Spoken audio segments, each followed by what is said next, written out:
news for Indian students. What if you could earn a global degree without leaving India? Well, that possibility is moving closer to reality. India has taken a major step towards becoming a global education hub, with the government allowing leading foreign universities to establish campuses in the country, a landmark decision that could transform the future of higher education for millions of students. In the presence of Union Education Minister Dharmendra Pradhan, 4 globally reputed universities have received permission to set up campuses in India.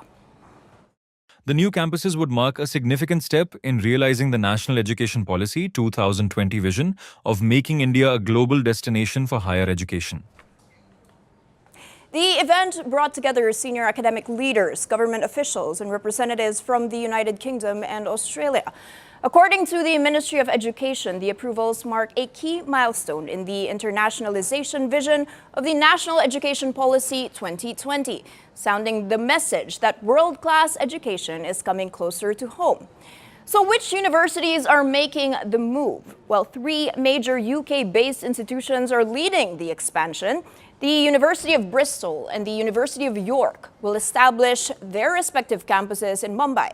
Meanwhile, the University of Liverpool has received approval to establish a campus in Bengaluru. The 4th institution is the Australian University of New South Wales, which will also set up its campus in Bengaluru, and there is a reason these cities have been chosen.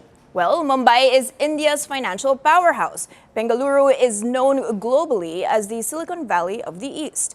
These 2 cities now share one ambition: to become centers of global learning and innovation.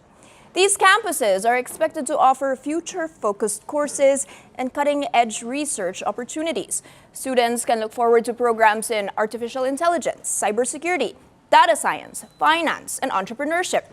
The list also includes renewable energy, health, transport, education technology, creative industries, and immersive arts. The goal? Well, to equip students with skills for the jobs of tomorrow without the need to move overseas. The UGC's regulatory framework provides a transparent, streamlined, and time-bound process for globally reputed institutions to establish campuses in India while maintaining institutional autonomy and international academic standards. The new campuses are expected to create additional opportunities for Indian students and strengthen educational partnerships between India, the UK, and Australia. The universities also plan to deepen research collaboration with India. Key areas include healthcare, renewable energy, transportation, digital technology, and education.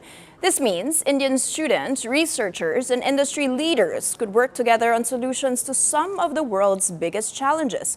A stronger research ecosystem, more innovation, and greater opportunities at home. But why is India opening its doors to foreign universities now? The answer lies in a bigger vision. India wants to become a global destination for higher education. The move aims to reduce outbound student migration while improving access to international degrees within the country.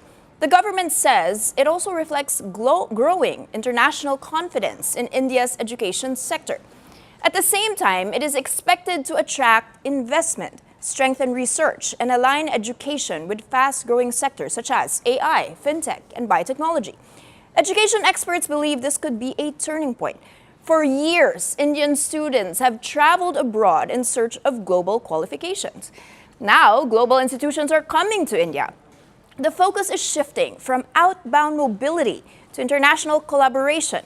With demand rising and regulations becoming clearer, more foreign universities are expected to follow. And the impact could extend far beyond major cities, creating competition, raising standards, and expanding opportunities for students across India. The classrooms may still be under construction, but the message is already taking shape. India's higher education landscape is entering a new era, an era where global degrees, international research, and world-class opportunities are no longer thousands of miles away.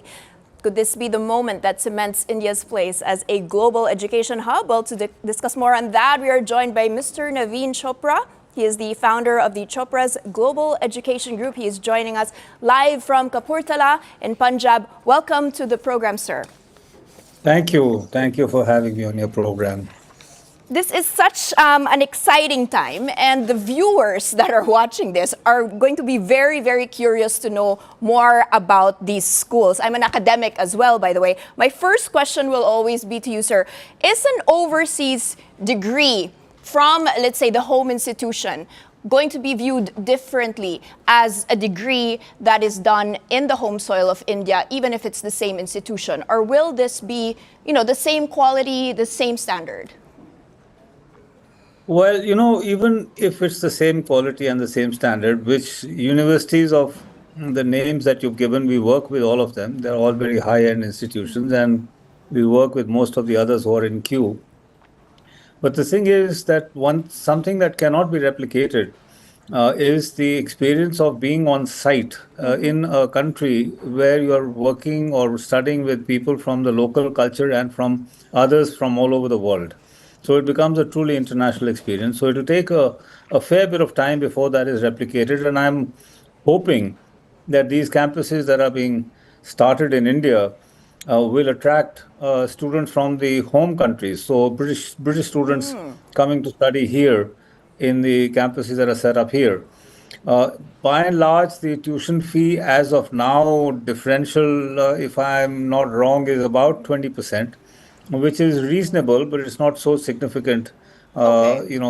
as to make it extremely this thing. Yes, of course, the student doesn't go overseas, so living costs are less. So all of those factors are at play, but there are multiple dimensions at play. When the country's ambition is to internationalize the Indian university ecosystem, but we have now created a situation where universities coming from overseas are setting up campuses here and are permitted to set Right. their fees, how many students they want to teach, what the curriculum is, whereas the Indian universities are still operating under a straitjacket of the UGC or AICTE, where they set the fees, they tell you how many students you can have per class, and largely the curriculum is also very heavily policed. So Okay. I believe if this leads to the country opening up that ecosystem and throwing open the Indian, universities to do what they want within a very tight overwatch or quality oversight, then this move will pay off rich dividends. But that's going to take time. That's a very interesting take on that. So, could you nuance which types of students would be most benefiting from going to these universities instead of, for instance, the classic universities that we already have here in India, very good institutions, by the way, versus those who should be going abroad to study? Are there different types of students for that? Is this a specific type of market that they're targeting? Well, as you know, the demand supply gap for quality education in India is very big. So, for students to get into top rated or top end Indian institutions, they have to fight very hard. Seats are limited, and many of them, even though they are very bright students, won't make it. I mean, to make it to St. Stephen's, for example, you need 95, 96% or 92% or something like that. Now, it's not that the guy who's got 85% or 87% or 88% is not bright. So that's the kind of student who has been going overseas, who has the money and so on. So I suppose some of that traffic will shift here, but from what we are seeing with the institutions that have already set up, and it's early days yet, so one can't pass judgment. But they are not gaining the kind of traction that they would ideally like for, or Okay. they would have hoped for. Yeah. Okay. There's still a very strong system in India that has been there in place, and surely that leads me to my next question. How would employers view graduates from these universities versus graduates from the top schools in Delhi? Would it be worth the investment, basically? Because this is more expensive tuition. People want to know if that will lead to better paying jobs. It's a very hard question to answer seriously, because underlying the question you've asked are external factors that are now very, very heavily at play. Okay. The advent of or the coming of artificial intelligence has impacted the global job scenario already to the extent that predictions are that by 2030, the world would have shed 800 million jobs. 80 crores, 800 million jobs will have gone by 2030. That's what the prediction is. Now, within India, we have had a lot of conversation about jobless growth. Will these degrees become more attractive to the employer? Potentially, yes, because the teaching curriculums are upgraded, updated all the time, which is not really happening in India, although it's changing in India also. And the teaching systems are different, where you learn how to learn far more than doing rote learning to get marks, Okay.